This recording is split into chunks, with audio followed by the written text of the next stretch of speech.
welcome to Too Fast, Too Forever. As well as a family, we chose this one. This is episode 353, The NeverEnding Story from 1984. I'm Joey Lewandowski. I'm Joe, too, and this episode is brought to you by Elden Ring. Rise, tarnished, and be guided by grace to brandish the power of the Elden Ring. Available on Steam. Shout out to Elden Ring. Well, shout out to Elden Ring DLC coming out in just 6 short weeks. Very excited about that. With us today, not to talk about Elden Ring, but to talk about another fantasy adventure.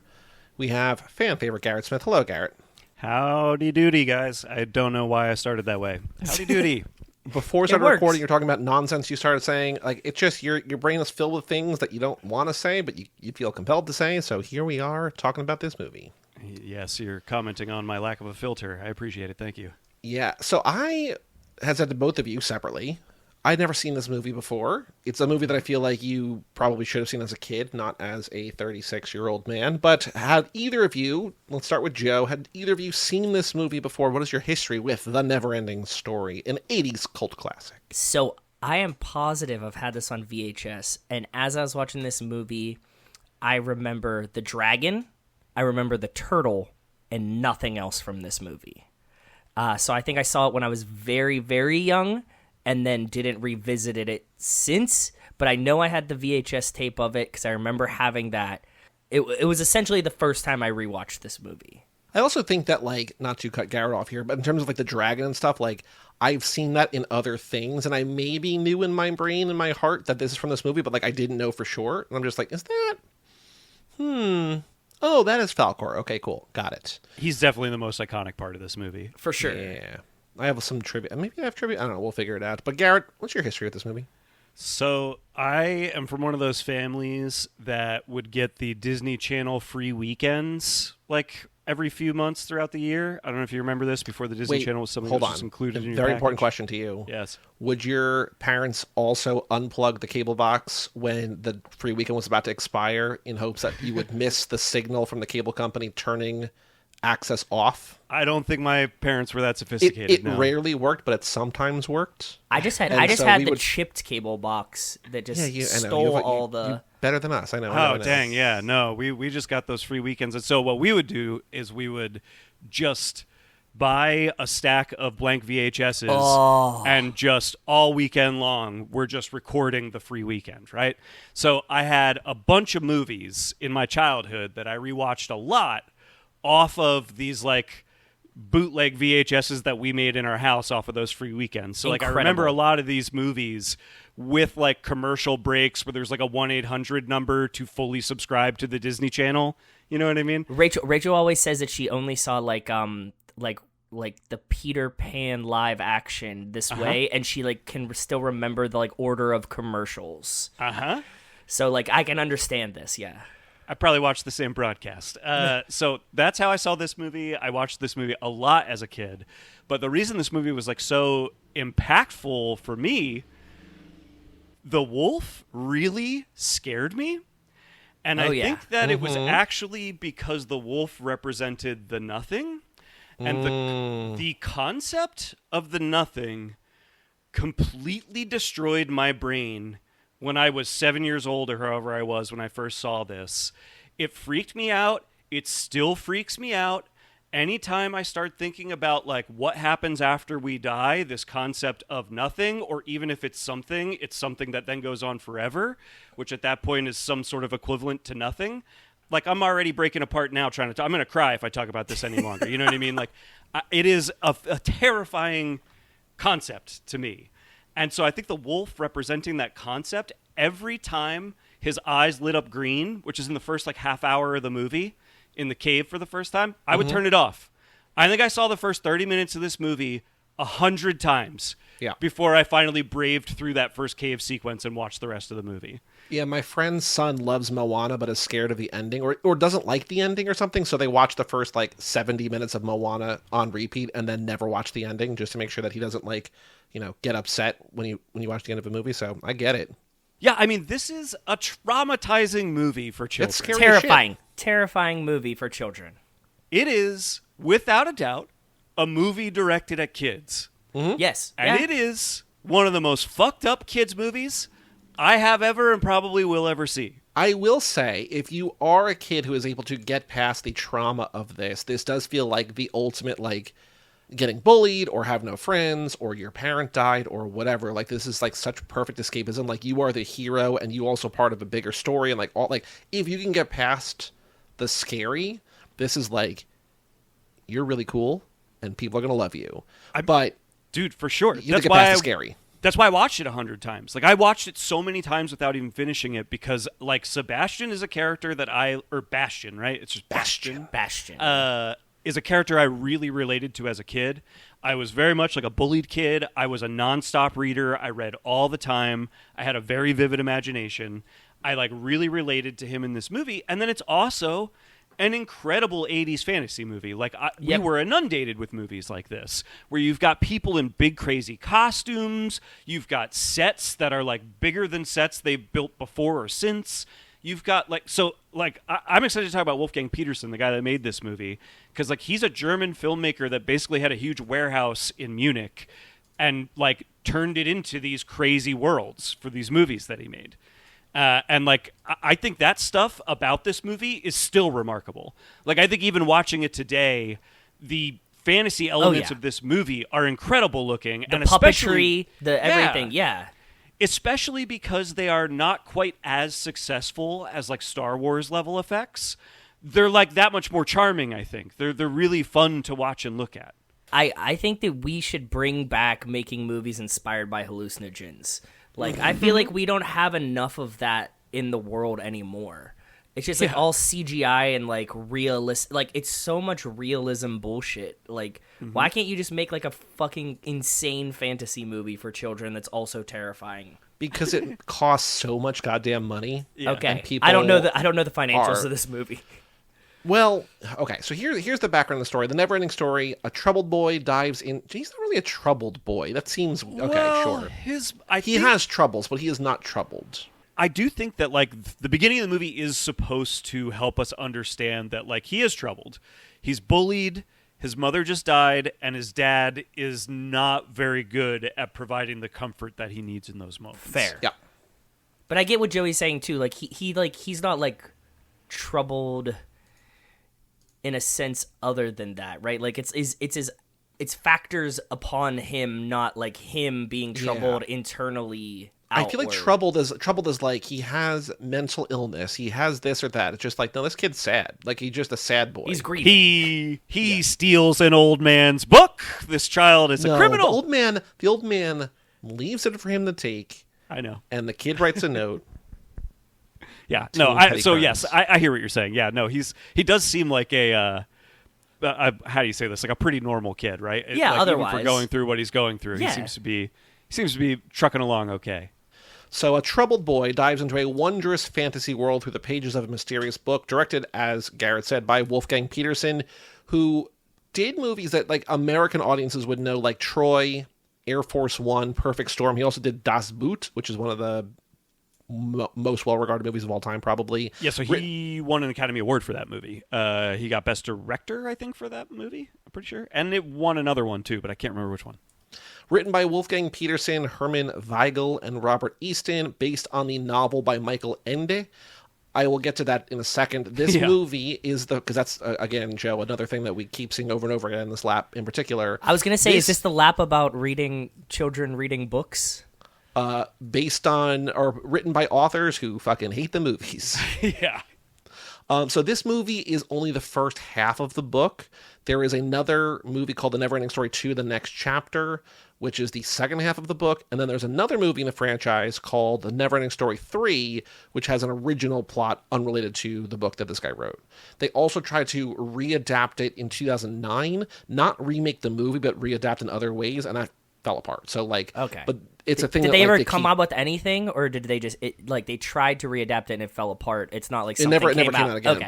But there are 3 movies that were made, back in the day. If you want to watch more of these, produced by 5 guys, most of whom would just work with Wolfgang Petersen. Shot by Joost Vacano, who does a lot of Verhoeven movies like RoboCop and Total Recall and Starship Troopers and Showgirls. That tracks. Yeah, this dude knows how to shoot special effects.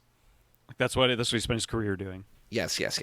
Budget of 25 million, which, Joe, to your point, or to your question, was the most expensive non-American or Russian movie to date at that time. So no Insane. other movie that Okay. had not been, not that 25 million is like a crazy amount of money for a movie, but like at the time, no movie that was not made here or in Russia was more expensive. But it made $100 million, 86 on Rotten Tomatoes, 81 by the audience. A magical journey about the power of a young boy's imagination to save a dying fantasy land. The NeverEnding Story remains a much-loved kids' adventure, but in spite of those 80% somethings on the Rotten Tomatoes, Metacritic only 46. So people are like, it's a good movie, but it's not that good of a movie. Okay, that feels very strange, but sure. There is a German version, which, Joe, did you wind up getting and watching the German version? No, I after we had spoken, Joey and I talked about it beforehand. There's a German extended version, and I was 8 extra minutes. And I was like, oh, I usually always take the extended version. But then you had explained to me that Giorgio Moroder did the soundtrack to the original and not the German version. It was a different soundtrack. Correct. And I am actually a big fan of Giorgio Moroder. We've seen him live, like Garrett Pumpkin's Fist. at some music festival. I think it was like Hard Summer one year, something like that. He was like one of the headliners for some reason, and I was like, "Oh, sick!" There's no way that if I don't remember anything about this movie, I can watch the non-Giorgio Moroder version. So I watched theatrical normal release version. Hell yeah, dude! I'm totally with you on all counts. That is the version I grew up with, so it was the one I wanted to watch again, the American one. I mean, yes. And that score I just love. It's fire. So I as soon as this started and they started playing the title song, I was like, yes, we made a good decision. This was the right one. And I think the title song, you told me it's not in the German release, Joey, That's what the right? internet says. The internet says that there's basically not much of a difference other than the score, and the German version doesn't have the theme song, but it's still somehow 8 minutes longer. Like, it seems like every shot is just like a little bit longer, so who knows? I don't know. Yeah. I mean, because you had told me that, I was paying attention to, like, it is like a really tightly edited movie. It just, like, moves. Like 1:30 out the door. Like, this is cranking. Well, and like as far as a movie that I think is supposed to indicate that like Atreyu's journey is this long, treacherous journey, every time they set up like a new obstacle, he's just there in the next scene. You know what I mean? It's like there's no time between them. It's just boom, he's right there. This thing is literally 10,000 miles away. Be there in 30 seconds. Yeah. So Michael Ende, who wrote the novel, I don't know if I'm pronouncing it right, Ende, hoped this guy Andre Waja, who did Diamonds and Diamonds and Ashes and Diamonds. Diamonds and Rust is a Judas Priest album. Did not direct that. That was an album. Or Akira Kurosawa would direct it. They're like, he's like, I hope that like the best directors of all time, and so instead, Wolfgang Peterson, again, Academy Award winner, did this. Yeah. Joe, there's one thing about this movie, and I mean, it's impossible. Do you want to guess what one thing the writer hated about this movie? One change. The entire script was just exactly what he wrote, like his book, but there's one change that he's like, that would never happen. I don't know. Okay, this is like the third time this lap that like I fucking hate this. An author has been like, go ahead. Yeah. He said that at the end, when magic is brought back to the real world, that would never happen. Just ruined the whole He's like, the movie. kid is reading a story. The story does not come to the real world. Take my name off this movie. Yeah, he like tried to sue the studio, I think. So his name's not in the opening credits. He did. I'll get there in a second. He took his name off the opening credits. It's still in the ending credits.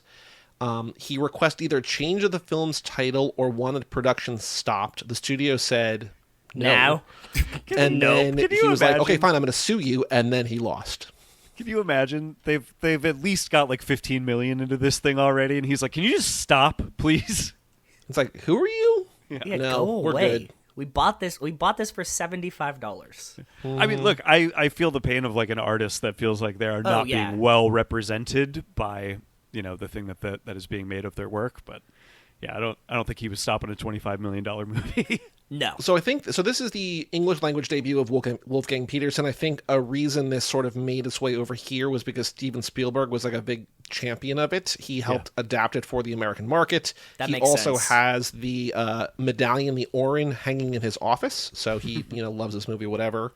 The band, the metalcore band Atreyu, Atreyu, yeah, obviously. I knew means- that from the rip. Bold Guardian. I think I've seen Atreyu live too. That's like another part of this. Really? Yeah, I definitely saw them at like a Warped Tour or something. Yeah, that's what I'm saying. Like it was Yeah. definitely involved, like Ozfest or something Yeah. weird like like that. I passed by a stage on which Atreyu was playing Yes, at some point in my yeah. life. So Noah Hathaway, who plays the main fantasy kid, whose name is Atreyu, as we're talking about. I was like, what is it? Because I keep thinking Atreyu was Falkor, but Falkor is Falkor. Falkor is Falkor's also Falkor. 43 feet long, And what- 6,000 plastic scales, pink feather fur. His head is 3 feet tall, long, and has a long tongue in his mouth. So I mean, that is a huge practical puppet. It's amazing. I was convinced, like I was excited to talk to you guys about this, and I was like, oh man, like how did they like balance the sizing of the things? Like, tell me the cool camera trick they did. No, that thing's just fucking huge. Yeah, Okay, he just cool. Built a gigantic puppet. Like the rock biter, the Yes. big guy that rides Yeah, the yeah, rock yeah. tricycle. You could probably tell just looking at it, but like that is a bunch of like composited photography. That's like a guy that is probably big in a big suit, but he's not bigger than you or I. And then they're just shooting the other characters separately and compositing them Yes. like into the frames with him so that he looks much bigger than This they do. is what I figured they were doing with most of the film, not building Yeah. a 3 foot No, like dragon head. even the fucking giant turtle, whatever that thing is called, is like clearly like a very big moving Yes. set. Like so big that they can actually do fairly wide shots of the actor falling off of the fucking thing. You know? It's nuts. It's absolutely insane. this is the kind of stuff where, like, Joe, we talked about this. I don't remember why or when we talked about this, but we talked about, also maybe on a Patreon episode that's not out yet, about how, like, Olympic cities build stadiums that never get used. It's like, all right, we built a turtle that's 500 feet tall. Now what? Like, I'm sure that, like, they figured out a way to, like, break it down, but it just feels like it'd be funny if, like, they just built a thing for this one movie. They're like, well, now there's a turtle. Could we just use this turtle and other shit? And the other thing is, like, somebody's like, I know that there's somebody out there that wants to own this turtle, but, like, did they keep it? Like, how do you store this turtle for 50 years? What was the movie? I think we did it for this podcast. I don't remember any context for it.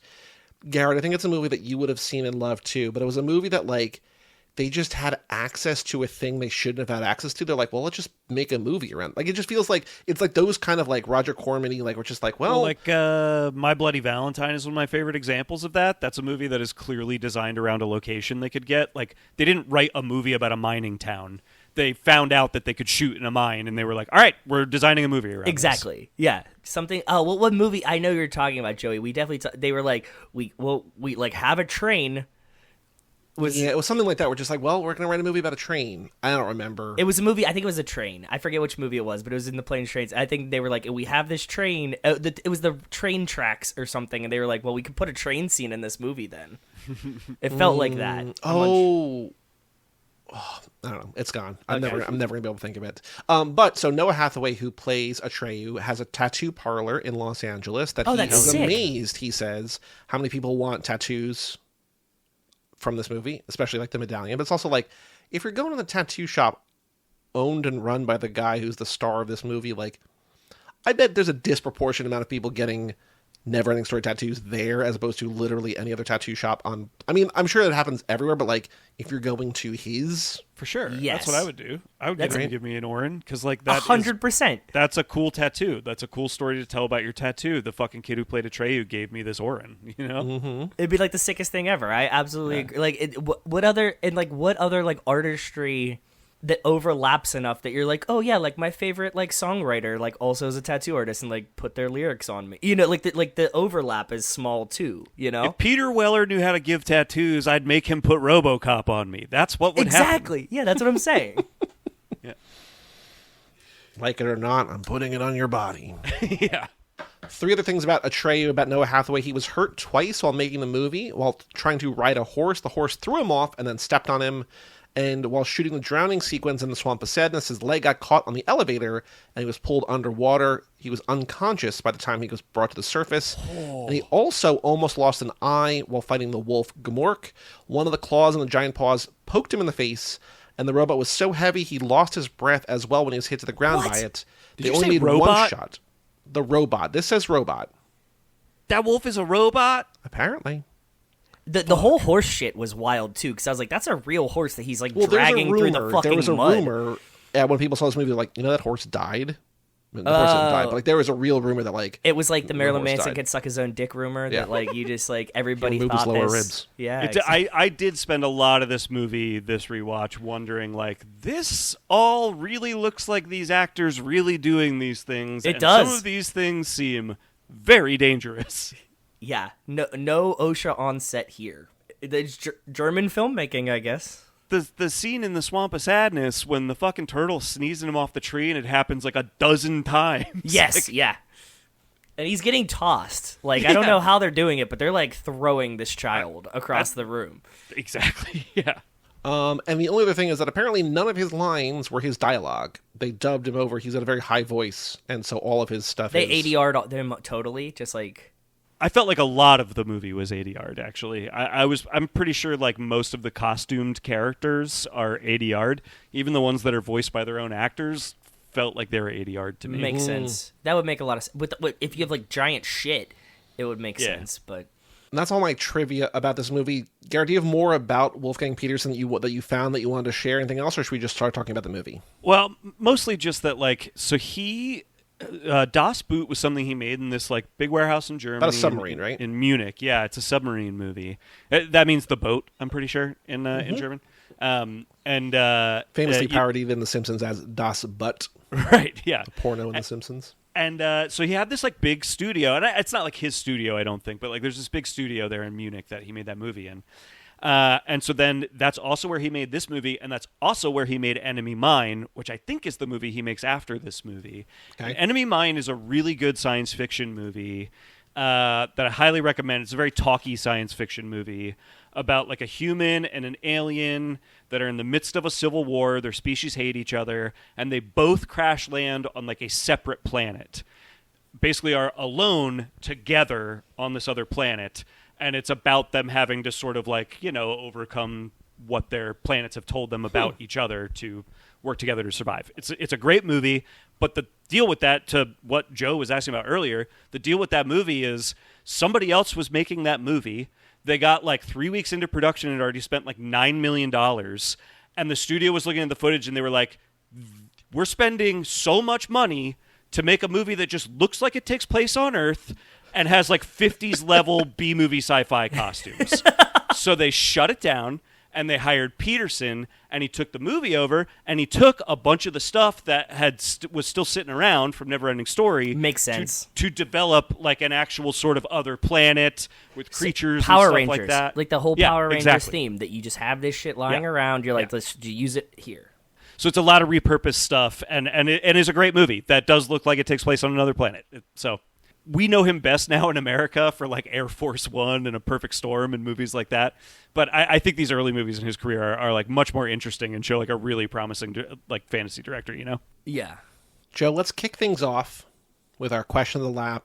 What is your pick, Mr. Two, for most 80s? Because I think... Do you want me to go first or last? I want you to go first, and I want you to pick... Because I think there's two very different halves of this movie, right? There's the real world half, there's the fantasy half. Yes. And I feel like they are both very 80s in almost opposite ways. Yes. Like, one is in terms of, like, what's literally on screen. The other one is, like, the production of the movie. So, like, it could go any number of directions here. So, hit us with your pick for the most 80s moment. Okay, I have two. I'm going to take the easy one off the board. I'm not using that. Okay. But just what is the easy one? The entire kitchen.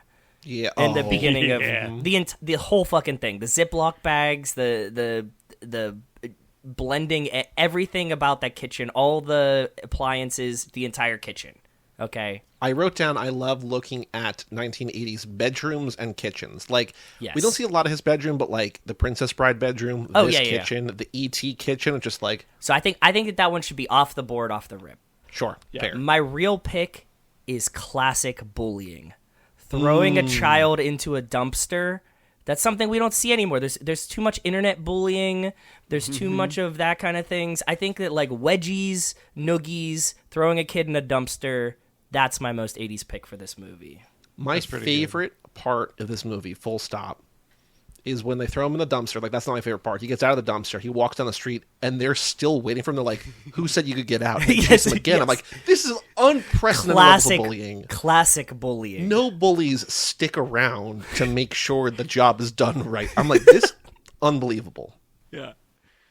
That really made me laugh. Jumping ahead a little, I don't love this movie. I don't like the fantasy shit is not what I like. I really like the real world stuff so much that I'm like, this, I want to stay here. Like, I don't want to go away. And like that, the bullies, I'm just like, the bullies rule. The bullies are so good. Can I give you my most 80s? Yes, now that please. we're talking about it, I just thought about it. You just reminded me, Joey. It's the fucking attic that the school somehow has. How is he in a school attic? How What is that what school has an attic? Why does it look like it's the top of like a fucking what do you call those houses? Like a Like a Victorian, like a yes, Cape like a Cod, Victorian, exactly. And like why a is it Victorian- dusty, but also still has like sports equipment in it? Like none of Yeah. it makes sense. And there's books everywhere too. Somehow, yes, none of it makes sense. And there's like a bed, like a random like mat, like a wrestling mat. All of it. I agree. It seems to have like a I don't know, some sort of elevator in it. Like I didn't know what was going on. It's And then wonderful. like doesn't he when the windows pop open at the end? It's like unclear that he's even in a city. Like I think we're supposed to think he's in like New York City, right? Everything else looks like New York City. Like when he's getting Yeah. bullied, riding the dragon. Yeah. Like there's trains and like Yeah. buildings. I agree. Yeah. Yeah, it looks like it could be like Harlem or something. But then like he opens those windows at the end, and I felt like he was just like in somebody's backyard or something. It was like there was like nothing to indicate he was in a city. Anyway, it's my most 80s moment because that does feel like a very 80s movie thing to just be like, this set looks really good and cool, so that's where this takes place. It doesn't matter if it actually like makes any kind of sense with what we've set up. I think in terms of things we've talked about already, not in your picks, I think the practical effects are very 80s. Like people just don't Absolutely. do that anymore. Yeah. Costuming. I think Yep. mentioning the tough dad, the dead mom, just like, archetypally, that's very 80s, just like kids on their own, kind of. Yeah. in the Latchkey 80s. Fair. Yeah. My pick, though, is a thing that, like, I wish we, this is also 90s. They still did it in the 90s, too, though it was usually at the end of the movie, not the beginning of the movie, but, like, an original theme song for a movie is just very, very Yeah. 80s. Like, opening with, like, you know how good this movie's going to be? We wrote a song about it, and here we go. I am such a sucker for a good title song of a movie. It's like one of my favorite things ever. And even if it's not the same title, but like, I always say like Kiss from a Rose is like one of my favorite songs of all time just because of what it means. So, yeah. Joe, sold. what does it mean? No, just like what it means to me, like, and Oh, I it know, but being what in does a it mean? shitty Batman movie and Seal, and like the music video overlaps with it. It's gorgeous. I love everything about those.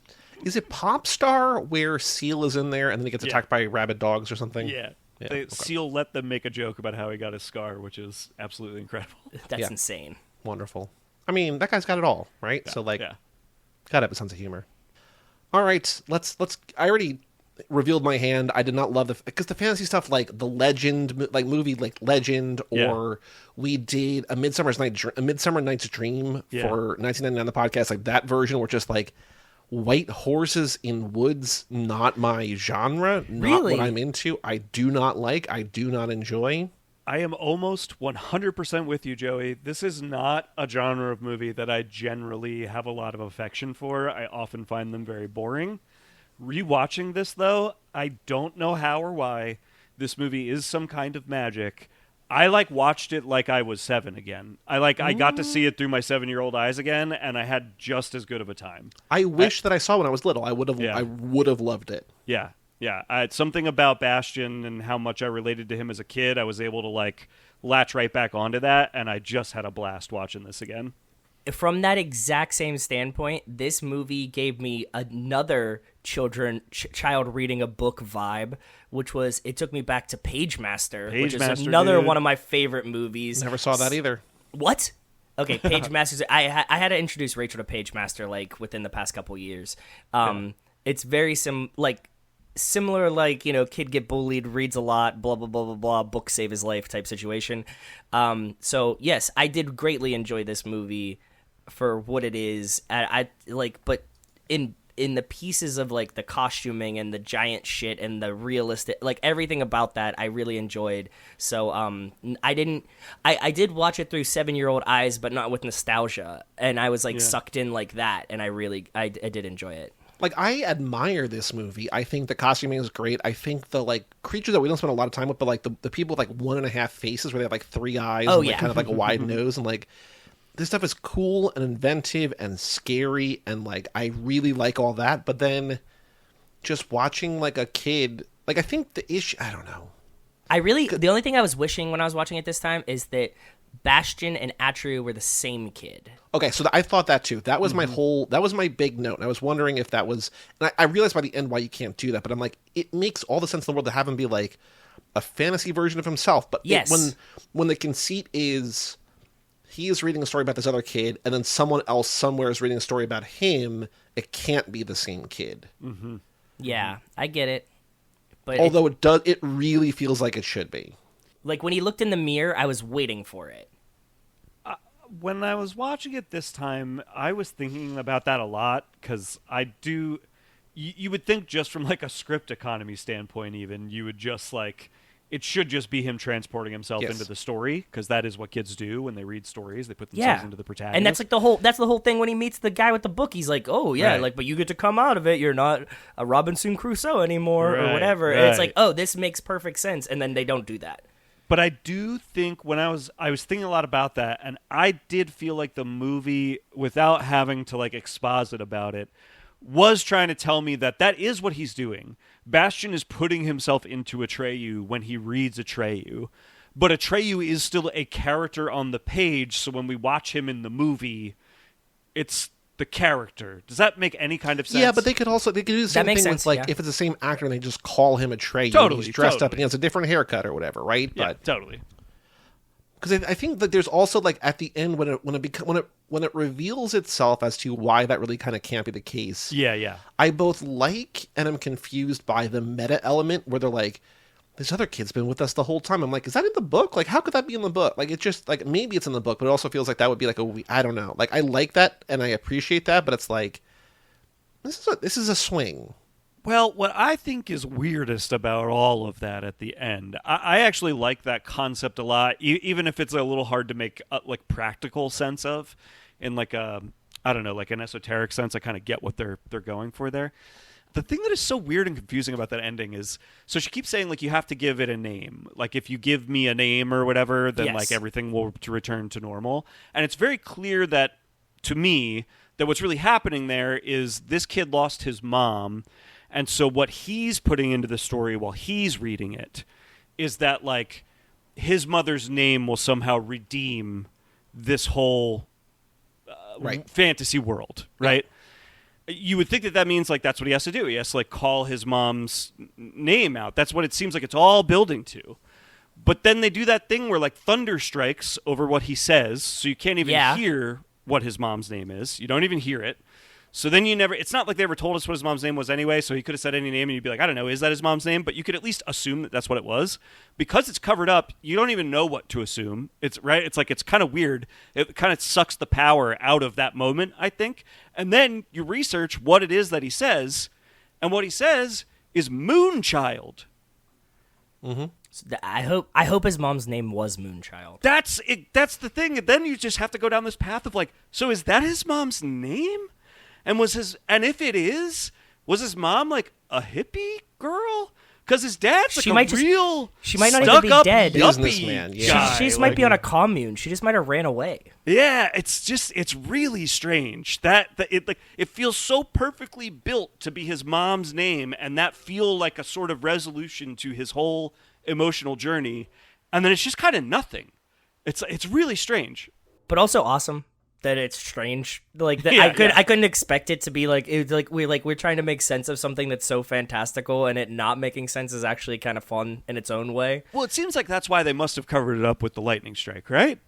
Yeah, because they knew Moonchild was like a weird, confusing, like what is that? Yeah, that was like like they post edit. They're like, yeah. They're like, we're just put lightning that over doesn't it. make any sense. Just yeah. Audiences don't really understand that one. It makes me curious if that's from the book too, and if it is, what it means in the book. It would be funny if, like, in that lawsuit where the writer sued the studio, he's just like, all right, I'll drop the suit, but you got to keep Moonchild. They're like, ah, shit. Yeah.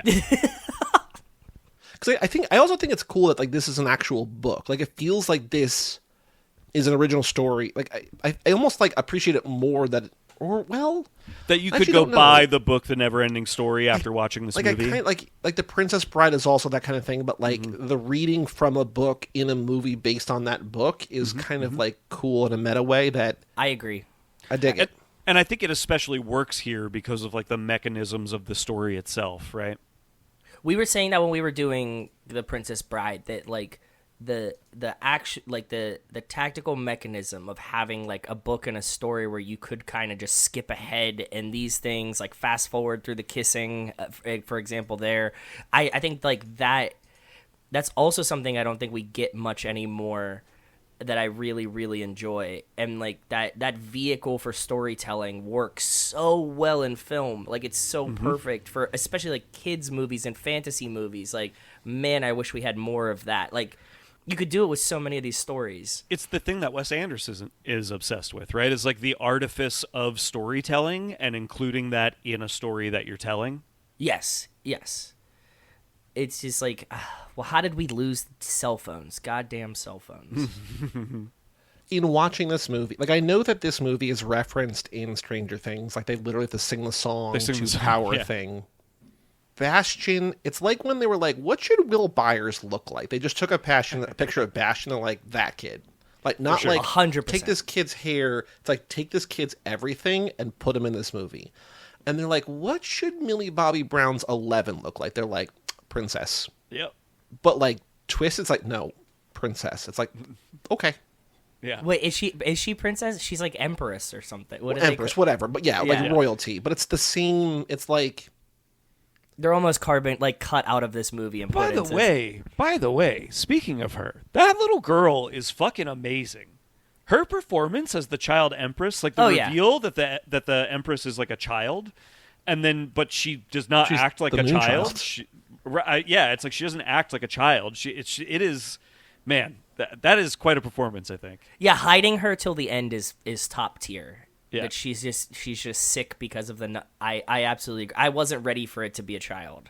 Yeah, like for sure. Well, and she gives like such a like a not very childlike performance. You know what I mean? It's Yeah. It is a remarkable performance, I think. I do wonder if like that is done so there can be like a romantic subplot, not like romantic, but like little kid romantic in the second movie, the second half of the book. You know what I mean? Where it's just like, if it's like a 25-year-old princess, like that's like end of what you can do. But if it's like, imagine you're this hero saving the day and the girl you save is your age and she's like super cool and super cute.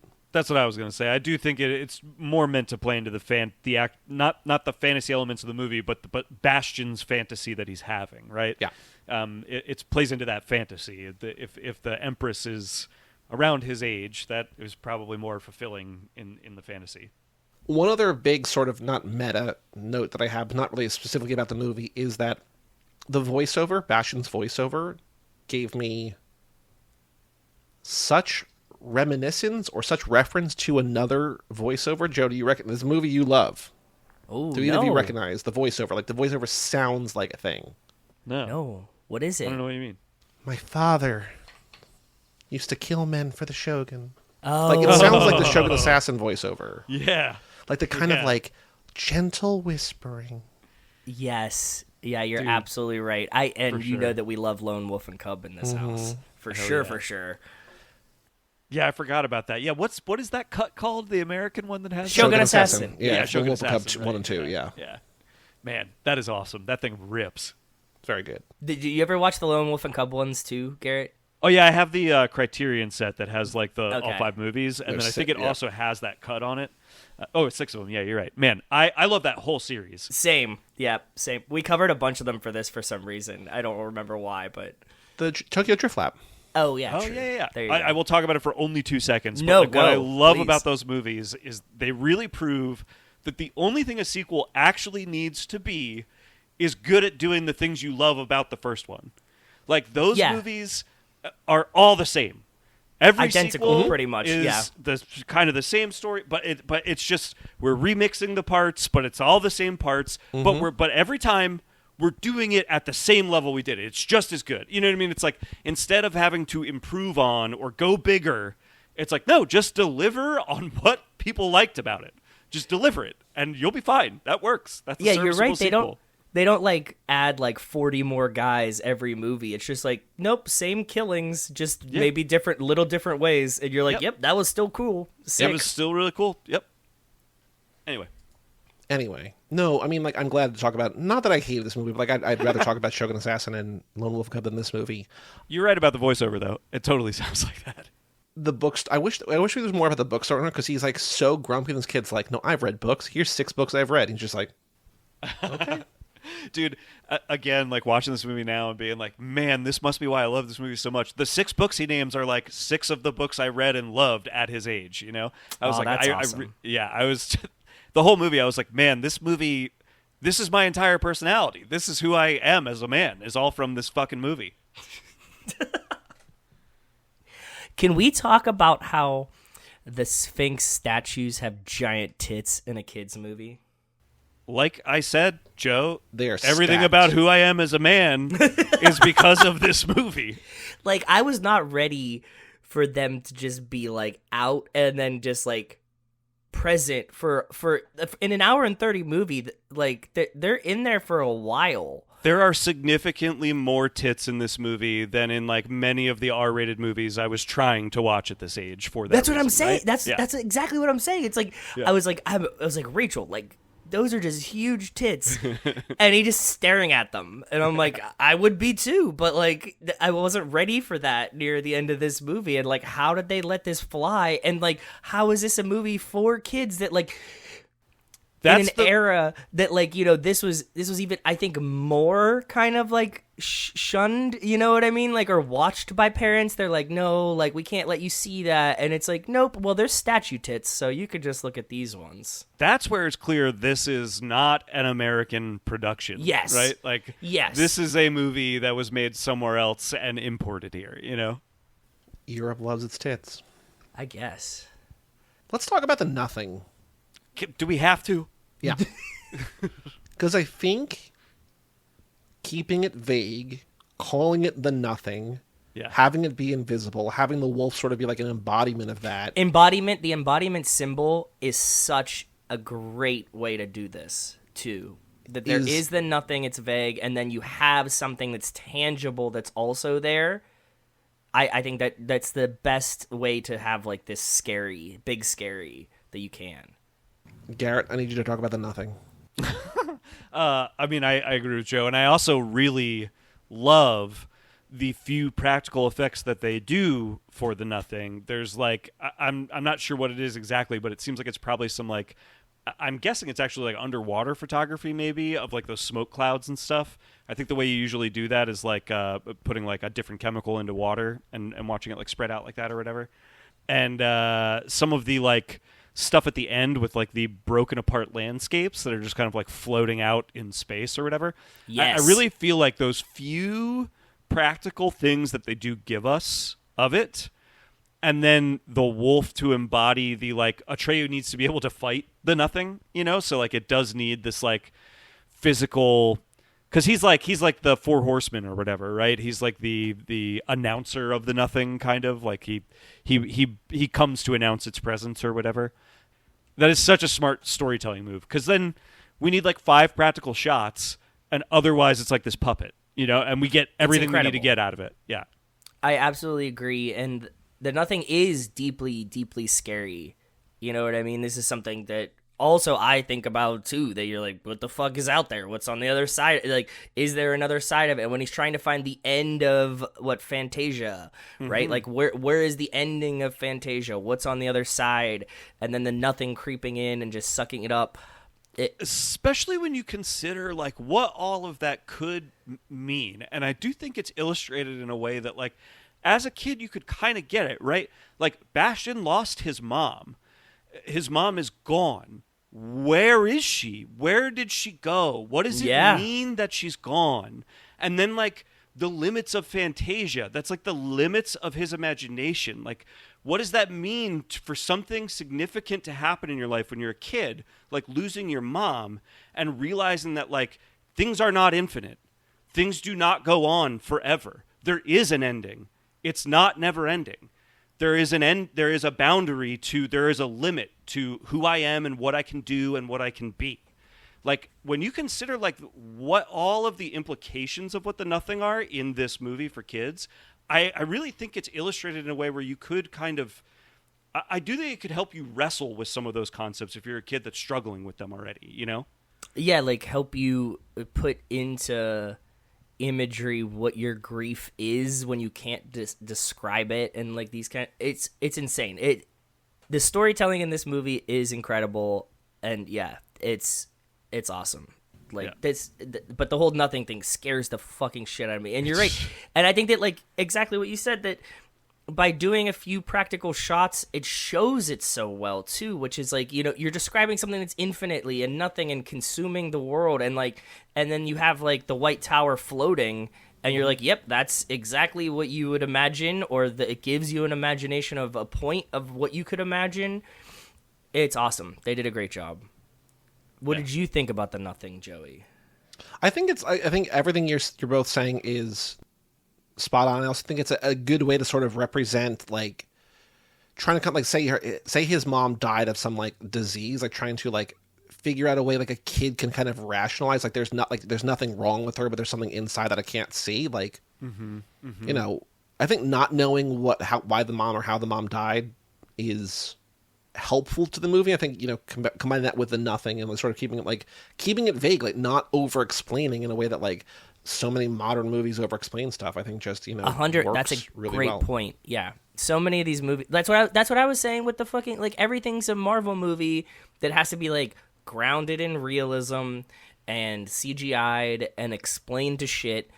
And like, no, maybe there's just like no answer, and you can just run with a fantasy story. So. You know, it's a thing from this movie that I have thought about, like throughout my entire life. I have thought about this one scene, the scene where I think Atreyu encounters the rock biter, and the rock biter is like sort of like tired and seems like maybe he's like gonna just resign himself to the nothing, and he has that scene where he holds his hands up and he said, I think it's how the scene starts. He says, "These used to be big, strong hands. They look like big, strong hands, don't they?" I think about that scene all the time. I don't know why, but it pops up in my head every once in a while, and it's like a thing that like the older I get, I relate to in a lot of like ways that I don't think I expected to. Yeah. There's something about the way it's presented that's very memorable. It burrowed its way in my brain, and now has like become a thing that I think as I'm like getting older and things become more difficult and people around me in my life are getting older and maybe passing away, and like I don't know, there really is something that I don't know, that scene is like very real and like has giving some real up power on to the it. giving up on the like knowing that you can't save something no matter how big or strong that you are, and like resigning to that. That's definitely a very powerful scene. I agree. Joe, did Rachel like this movie? I'm not sure. I mean, like, she watched it. We didn't talk about it much afterwards. She had never seen it before. I know that because I asked her before we went into it. But I'm unsure. She hasn't like brought it up yet. But it also feels like it was kind of like soaking in. Like I'm sure that this is a movie that like in a week she's gonna be like about the NeverEnding Story and like start a conversation about it. Like she's like still like kind of processing it, like one of those type of feels. She's gonna like drop a dish in the kitchen and look down at her hands and be like, These look like big, strong hands, don't they?" Yeah, exactly. But no, so I'm unsure if she liked it or not. I mean, like, I can't. She didn't say she didn't like it. She didn't give us the classic Rachel. That was a movie at the end of it. So, is that a good thing? No. Like, whenever we watch something that like Brian Rodriguez of the High School Slumber Party podcast picks, Rachel often says at the end of the movie, "That was a movie." Just like it exists. Yep. That's what happened. But So yeah, so I think she liked it. I do. All right. But you really like this movie. Like, so did it surprise you that you liked this movie? No, because it felt, like I said, it felt familiar. Like, if you like The Princess Bride, if you like The Page Master, for me, it was along those lines, and it did not surprise me that I liked this movie. And it also felt like weirdly like Fraggle Rock in a way. Totally. It like hit for me, so I was in it. And like I said, I remember the dragon, I remember the turtle, so it was in there deep, but like I don't remember anything. I couldn't have described any parts of this movie to you, or even what the story was about, or anybody's names or anything. So I have seen this at some point. Have either of you, I'm assuming Joe, the answer is no, but have either of you seen either of the other movies in the series, like 2 or 3? Definitely seen the second one. Is it good? Well, would you recommend it? Should we watch it at some point? Well, no. So I do think that so I don't think I ever saw it more than a couple of times, which probably says everything you need to know, right? Like, I watched the first one over and over and over again, and the second one did not light my fire in the same way, so probably not, But I seem to remember that there still is some pretty creepy, weird production design in that one, that it's like a really kind of like crazy looking movie. But it also, like, I feel like I remember it introduces like an evil witch character, and like you're in all I don't know. I seem to remember that I felt like it was like, oh, I don't know, this isn't the mythology I like. It's like it's all this other stuff that is not. I don't know. And then I think the third one is like everything comes to the real world, and I think I did see that once. Like, instead of going to Fantasia, Fantasia comes to us, or something. I think what's really funny about that is that the third one's based like original ideas, and like, right. Like now that we got rid of this novel where like there's no intersection between the real world and the fantasy world, that's all real world stuff. Exactly. Yeah. Can't wait to get away from those guys I think that's writing. What I remember about it. All right. It's interesting to me that the second one apparently is loosely adapted from the second half of the book. It kind of makes me want to go back and rewatch it just to get the full concept of this story. Is this a movie that you think like kids today would enjoy compared to other like new, like, can you watch this like with fresh eyes, like without nostalgia or whatever? I think about this a lot, where it's like we grew up with a lot of stuff that's, I think by today's standards, weird, and you probably would not want to show it to a kid for any number of reasons. And I do wonder what a kid would actually think about those things. If you just decided, fuck all that, like, once they're 5, they can watch whatever I was watching at the same time. Like, I am curious how a kid would respond. Because, like I said, this stuff scared me. It legitimately scared me as a kid. And I feel like a parent today, if they turned something on that scared their kid, they'd be like, well, we're never watching that again. But I watched it over and over and over again, even though it scared me, Yeah, it's like the accessibility thing too, like plays a factor in it. Like you're saying, like you record, like you only had so many tapes that you recorded of the free weekend you had of Disney Channel. So like this is what you got. Yeah, there was something about the limitation, right? It's not like the entire Netflix and Disney Plus libraries at your fingers. It's like, because we were talking about this with Joey. VHS. Joey was saying he doesn't understand. Well, behind the scenes, when we were talking about this movie, he was like, I didn't see this as a kid, but I don't know why. And I'm like, well, you might have been on vacation the week that it was in Blockbuster. Who the fuck knows, right? Like, it was like on the shelf. Like, your parents didn't know. There wasn't like a ton of like TV commercials for kids movies, and like it's not on Netflix on like the home screen. So like there's a way that you would just have like been at camp a week, and like you come home and like the NeverEnding Story was out and you just missed it, and like or none of your friends saw it. But like at the same time, like you could have had like a cousin that loved it and like wanted to watch this movie on loop, and you could have seen it 300 times that you didn't even mean to at your grandma's house because you were like over for Thanksgiving. None of it makes sense of like what we had accessibility to, or why our parents showed us what versus something else. It's a weird thing. I also don't know if kids today would like this, because like it just feels so different. I think that part of the thing was that we had so much of this like very trippy shit that we were watching that none of this feels as weird to us, just because we were kind of conditioned along these lines. So like I don't know if kids today have that. It's like all this like weird AI generated YouTube videos or something, and I guess that's their equivalency, but it's not something like this. So No, I think like what Garrett was saying, like when you watch a movie like this, it scares the kid. You're like, well, we're never watching the movie again. Like I think you have to like break the seal and keep the seal open and just be like, we're watching this, we're watching Gremlins, we're watching like all this different like whatever, and just show them not like scary stuff, but like stuff that kids of like a different age or whatever era, watch, because you can't like. I think this would be scary. I think any of those movies could be scary if you see like one of them, but if you see a bunch of them, it's like, oh, this is just like what movies used to be. Yeah, that's my conditioning thing. Yeah. Yeah, and I think that like, I don't know. It's a different place now, and I think that a lot of our personalities and stuff come from exposure to weird shit like this as kids, Totally. and like maybe the like described softness of children comes from like parents paying attention and like shielding their kids from this, whereas like back in the day it was like, oh, we don't want our kids to see boobs or whatever, and like we were gonna do it anyways, but like now it's like we don't want them to see anything scarier that makes them feel weird. And it's like, well, the world isn't fucking not scary and not weird, so here you go. It's a completely different thing. I want to meet the parents that are showing their kids just NeverEnding Story and just scaring the fuck out of them, though. I think it's probably people who like grew up with it, right? Like it's not like if you're like I wouldn't show this movie to my because it doesn't mean anything to me. You know what I mean? Like, but I would show other stuff that might be equally quote unquote inappropriate. You know what I mean? But like this movie, like I wouldn't pass it on because I didn't watch it. So Yeah.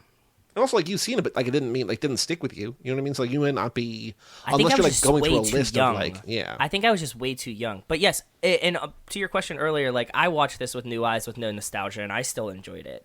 So I think that there is something to be said about that, for sure. Yeah, again, I said it before, like, I appreciate this, I just didn't like it. Like, it's not, One of the things that I've thought a lot about recently when watching older movies is just like, and I was thinking about this while watching NeverEnding Story too, it's just like, man, this movie is like, it's a movie. It's got like 3 acts. I know what this kid wants from the moment it opens. The scenes go in an order that makes some kind of sense to me. Like, I feel like I've been watching a lot of movies lately, like newer movies, where I'm like, what is the shape of this thing? Like, what?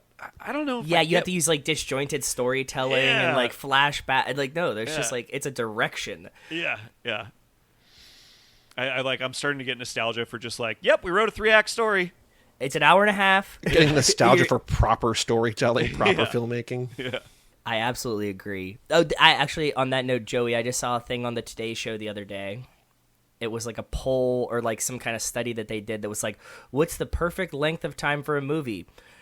Hour and 36 minutes or something like that. And we were like, yep. They were like, everybody's saying movies are too fucking long nowadays. I was like, also, yep. Like, every movie shouldn't be 2.5 hours long. Like, we don't need to do that the whole time. So They made baseball shorter, they can make movies shorter, too. yeah. Cut Where's them the down. pitch clock? Where's the pitch clock in movies? Well, they have to go back and forth, like Garrett say. Like, you have to fucking go around and unpack this whole fucking thing that you don't know which direction it's going in. Yep. Just front to back, A to B. Say less. That's what I need more. That's what I need movies to do. Say less, dog. Give me just a little bit less. Garrett, any other notes, any other thoughts about the NeverEnding Story? I'm really glad I got to watch it again. I bought it on DVD for like $2 at a used store. Excellent. So that I could watch it for this, and really enjoyed it. Joe, notes, thoughts? No, I cut all my notes in as we talked, my brother. Well, then let us watch the trailer. All right, we are watching the NeverEnding Story 1984 official trailer, childhood fantasy movie HD, posted by Rotten Tomatoes Classic Trailers. Trailer, and 1 minute and 22 seconds. Also amazing. Comments are turned off. Oh, what happened? What kind of weird racism was in the comment section of NeverEnding Story? Everybody was talking about those statue tits. Yeah, something No, weird. I think often kid stuff just is on the comments. Yeah, fair enough. All right, you guys ready? Let's do it. Yes, sir. 3, 2, 1, play.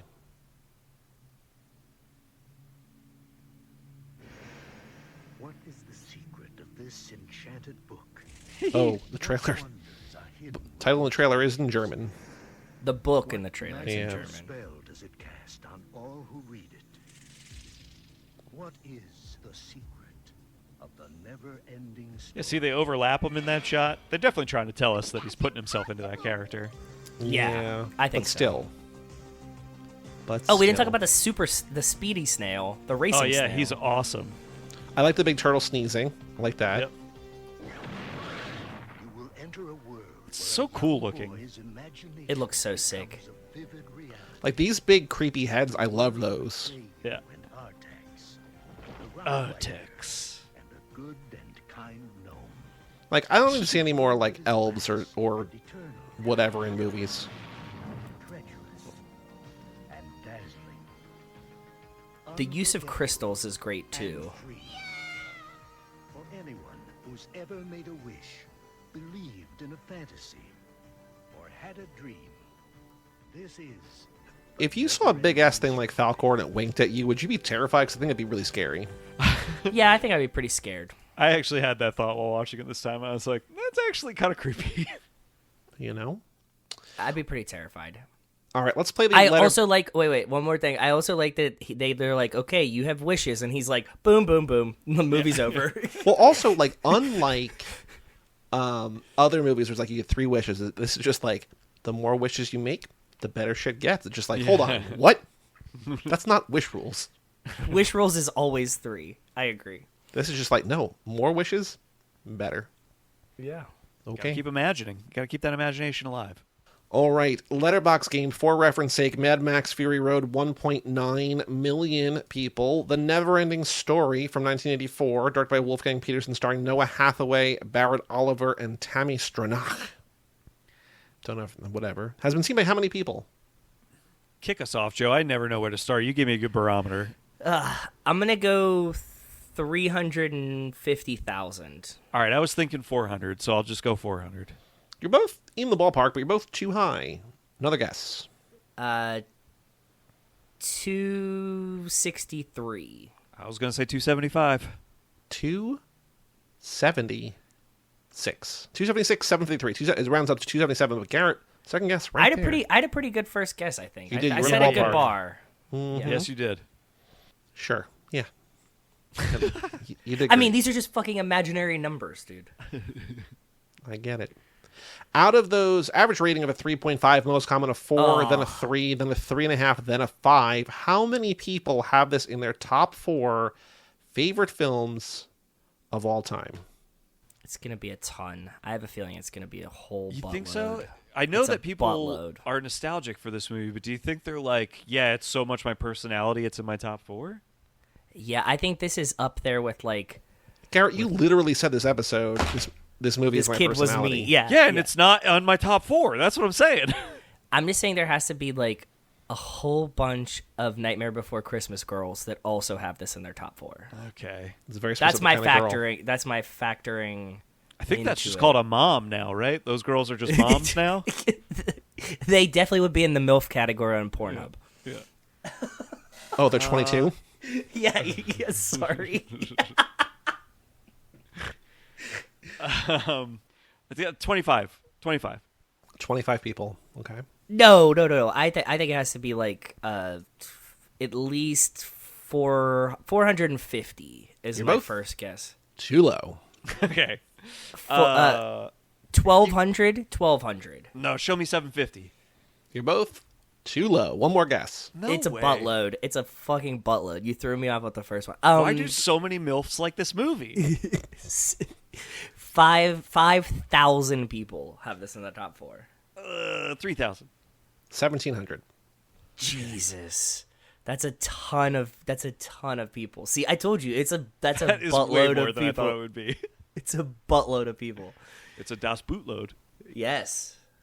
We are going to Aleflers, whatever, ALEFLRS at ALEFLRS on Letterboxd.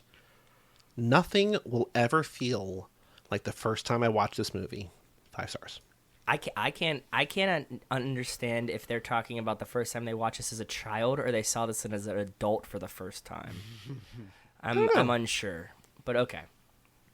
NeverEnding Story is their number 1 favorite film of all time.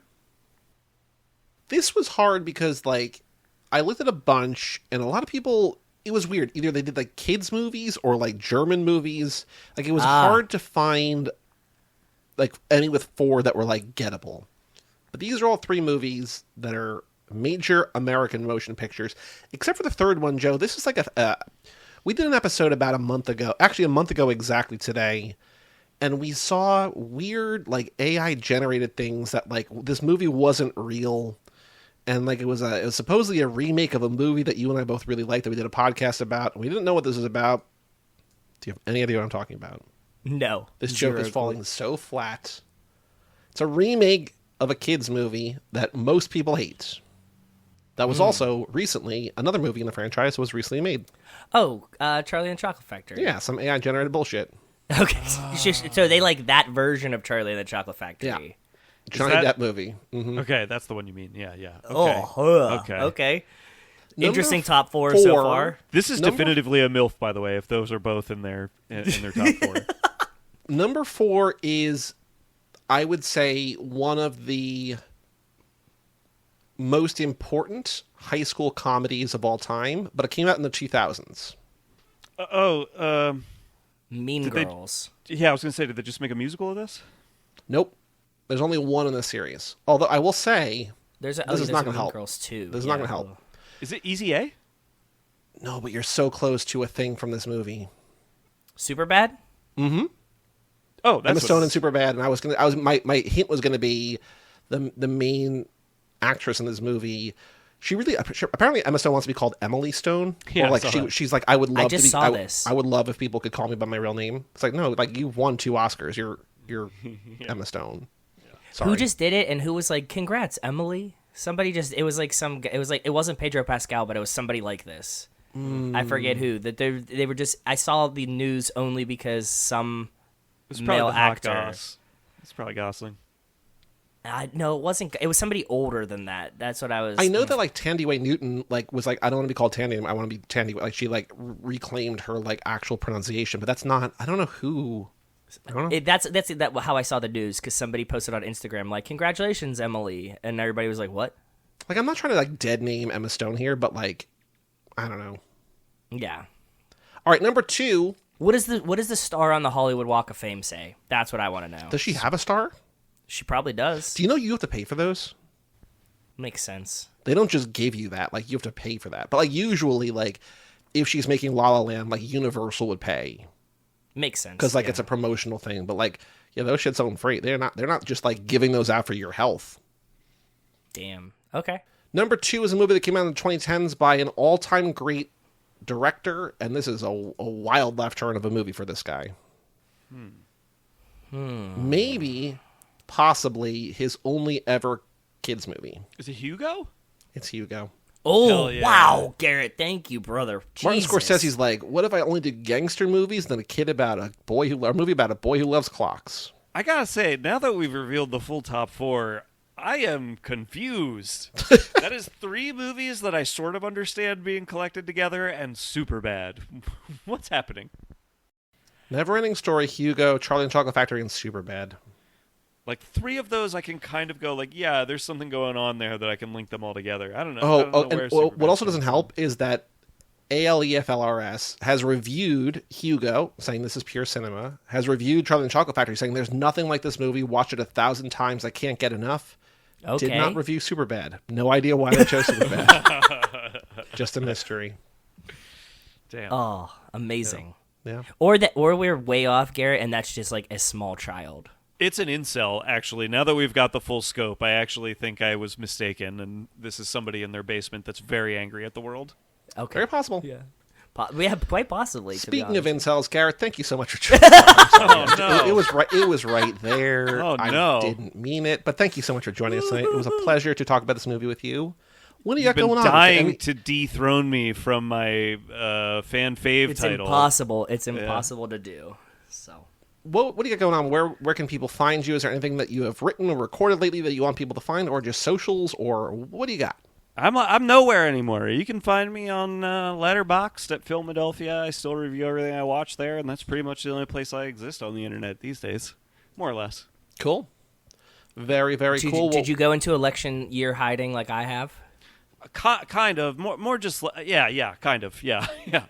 That's usually like, yeah, I've given up on like everything that is like social media for now. I was like, I'm just going to fill my life with sports and just things that I like that have nothing to do with politics until, like January February of next year, probably. Yeah, you know what I'm excited about right now? I found out that my girlfriend has never even heard of the movie Face Off.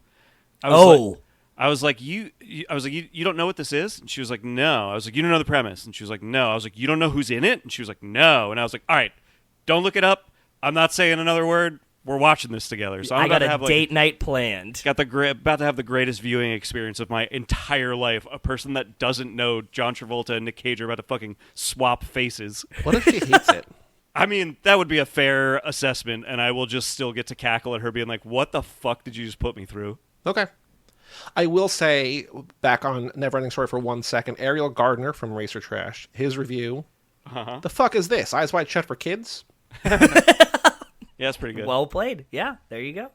Joe, our next episode is A Life in the Fast Lane, where we are covering the credits of Too Fast, Too Furious. So exciting. The most exciting 6 minutes in movies. And I've actually done a lot of shit in the past couple weeks. Oh, look at you. Yes, the last couple of years, I got things coming up, and those things happened.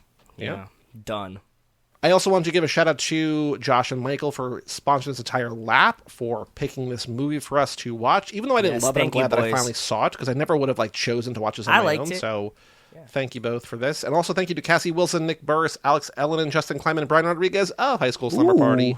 Wes Hampton, Jerry Robinson, Dan the Duke, Hayden Renato, Di Donato, Michael McGann, Lane Middleton, Lindsay Lewandowski, Nate Milton of the Kings of Sport, Jason Rainey, Tom Price, Mike Gallier, Josh Buckley of Whole Lotta Wolves, Michael Moser, Christian Larson, Tara Newone, Aaron Willows, and Natalie Absolute, Randy Carter, Josh Gularm, and Jessica Collins, a.k.a. Montez. Thank you all for supporting the $5 a month level or above.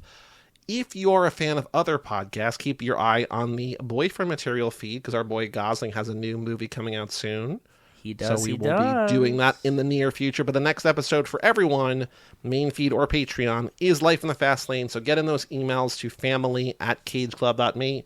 But Garrett, thank you once again for joining us this evening. Thank you as always, brother. Yeah, thank you so much. And for all things Too Fast, Too Forever, go to cageclub.me, facebook.com/TooFast2Forever, or @TooFast2Forever, and all the socials that Garrett has left. Email us, family@cageclub.me. Check out our Patreon page at TooFast2Forever.com and our store at cageclub.me/shop. And come back next week for A Life in the Fast Lane. I'm Joey Lewandowski. I'm Joe, too. And that was fan favorite Garrett Smith, and we will tell you all about it when we see you